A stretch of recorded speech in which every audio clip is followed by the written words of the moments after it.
Nak faham COVID ni bukan susah. Nak faham COVID senang.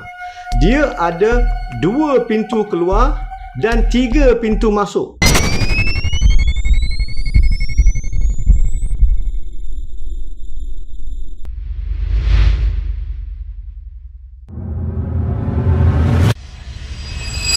Kita hari ini dapat COVID daripada orang yang paling kita sayang dan percayai. Mak bapak hari ini di ICU dapat COVID daripada anak-anak mereka sendiri. We are now getting COVID infection from the people that we care and we trust the most. Sedang kita letih dengan lesu dengan berbagai SOP dan polisi yang bertukar-tukar, COVID sudah tukar belang dia. COVID sekarang bukan sama dengan COVID dulu. Turtle ni dah jadi Ninja Turtle. COVID sudah tukar belang dia. COVID sekarang ni ada 3 ciri-ciri yang baru yang tak ada sebelum ni. COVID sekarang susah nak dikesan. Yang kedua, sangat ganas dengan kadar infeksi dia.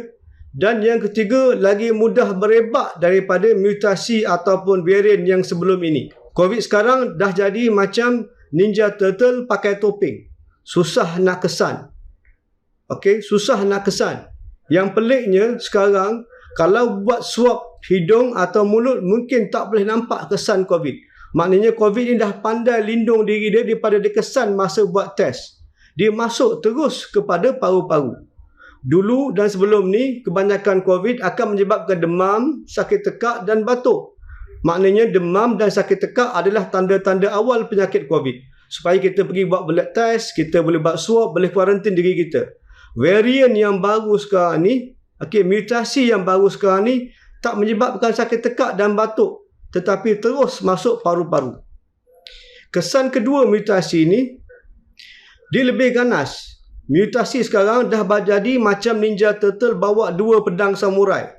Mereka lebih ganas, boleh masuk pada paru-paru kita dan kadar infection dan kadar inflammation di dalam paru-paru kita jauh lebih tinggi daripada sebelum ni. Dan kadar kematian daripada mutasi COVID yang baru sekarang lebih tinggi daripada sebelumnya.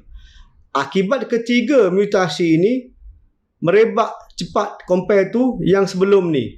Okey, dah jadi macam Ninja Turtle naik skateboard.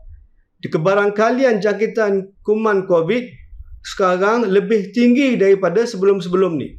Kita kena faham dalam video ni, saya akan jelaskan secara simple tetapi secara mendalam supaya mudah kita amalkan SOP yang baru yang kita perlu tingkatkan. Nak faham COVID ni bukan susah. Nak faham COVID senang.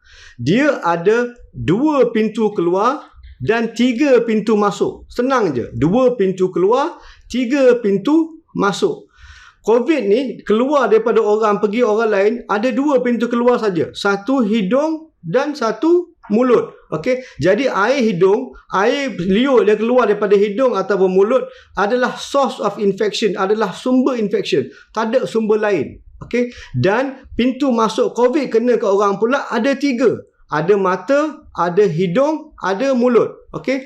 Jadi kita describe, kita tengok macam mana dia boleh pergi. Okey. Cara pertama infection COVID ni boleh kena bila keluar, okey, daripada pintu keluar kita, daripada hidung, daripada mulut, keluar air liur, kena dekat tangan kita. Masa kita korek hidung ke, korek gigi ke, jadi ada kuman COVID dalam tangan kita. Jadi kita salam dengan orang lain. Orang tu pula kena air liur daripada tangan kita pergi tangan dia. Dia pula bawa tangan dia kepada pintu masuk. Okey, apa dia pintu masuk tadi? 3. Mata, hidung dan mulut. Jadi kalau pegang mata atau hidung atau mulut, jangkitan kuman daripada orang tu yang ada kat tangan kita boleh masuk ke badan kita melalui 3 pintu masuk tadi. Okey, yang kemudian air liur. Air liur tu pula kalau tak pergi objek, tak pergi tangan atau tak pergi pintu, dia boleh terus keluar daripada hidung kita atau mulut kita masuk dekat pintu masuk orang lain. Yang tu direct transmission. Dia ada 2 benda nama dia. Ada satu air liur yang besar yang kita nampak. Yang ni mode yang paling common. Cara yang paling common untuk kena jangkitan kuman COVID. Air liur besar kita panggil droplet. Yang kedua pula air liur yang kecil yang aerosol macam saya bincang hari tu.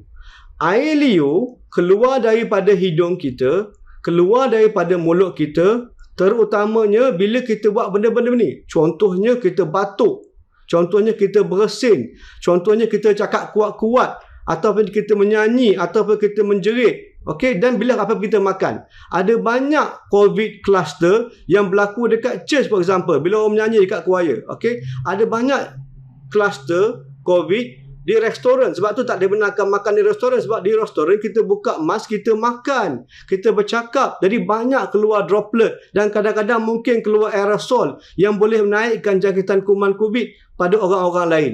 Sekarang saya nak tunjuk video macam mana mekanisme dia bila kita batuk, kita bersin, konsep droplet dengan aerosol tu. Okey, sekarang kita boleh tengok. Engkau tengok mamat dia bersin kuat. Bila mamat dia bersin kuat, banyak keluar air liur. Banyak air liur yang terbang, betul tak? Sekarang ni nampak air liur yang terbang tu yang besar. Yang ni panggil droplet. Dia tahan dekat udara dekat 1.5 meter je. Lepas 1.5 meter, dia akan jatuh ke bawah. Okey, sebab tu kita distance 1.5 meters. Tetapi dalam masa yang sama, tengok video tu. Selain daripada droplet air liur besar, ada banyak air liur yang kecil-kecil. Air liur yang kecil-kecilnya nama dia aerosol. Dia akan tahan di udara. Dia akan terbang dekat udara beberapa minit sampai berpuluh-puluh minit pun ada. Terpulang dengan kadar situasi perkitaran udara dalam masa tu. Bukan setakat batuk dan bersin saja. Sekarang kita cuba tengok. Mamat ni cakap kuat-kuat. Dia cakap jerit-jerit antara sama satu tak pakai mask. Bila cakap kuat-kuat pun, bila jerit kuat-kuat pun, banyak juga keluar air liur yang besar. Yang tu kita nampak kan. Tapi banyak juga keluar aerosol ataupun air liur yang kecil-kecil. Yang ada kemungkinan boleh menyebabkan kadar infection. Walaupun dalam satu bilik dan jarak yang jauh. Okey. Tengok balik video ni, nampak tak? Okey. Dalam contoh video ni, satu bilik ada 10 orang. Salah satu orang tu batuk. Okey, dia batuk kuat. Tak pakai mask, dia batuk kuat. Lepas dia batuk, ada banyak keluar. Okey, yang warna hijau dan warna kuning adalah air liur yang besar. Air liur yang besar tu tak pergi jauh. Dia pergi 1 meter, 1.5 meter, lepas tu dia jauh. Dia jatuh. Betul tak? Yang merah-merah ni, yang kita panggil dia aerosol. Yang kita panggil dia air liur yang makroskopik. Dia boleh tahan di udara beberapa minit. Sampai 5, 10, 20 minit pun ada. Tetapi jarak dia bergantung dengan perkitaran udara dan bergantung dengan berapa ramai orang dalam bilik tu yang cakap-cakap. Tengok sekali lagi. Yang merah ni aerosol. Okey, dia boleh tahan dalam bilik sampai 20 minit. Jadi kalau classroom ke, tuition center ke, budak-budak takkan mask, tak pakai mask, dia batuk, dia bersin, cakap kuat-kuat, ada kemungkinan aerosol ni akan menyumbangkan kadar infection. Saya bagi tips sekarang. Tengok video ni. Apa yang berlaku dengan aerosol yang bintik-bintik hijau tu. Bila buka je pintu, bila buka je tingkap, semua aerosol tu akan perlahan-perlahan keluar dan hilang daripada bilik. Ini contoh apa yang saya akan bincangkan dalam video berikutnya. Macam mana kita nak kurangkan infection. Okay? Thank you.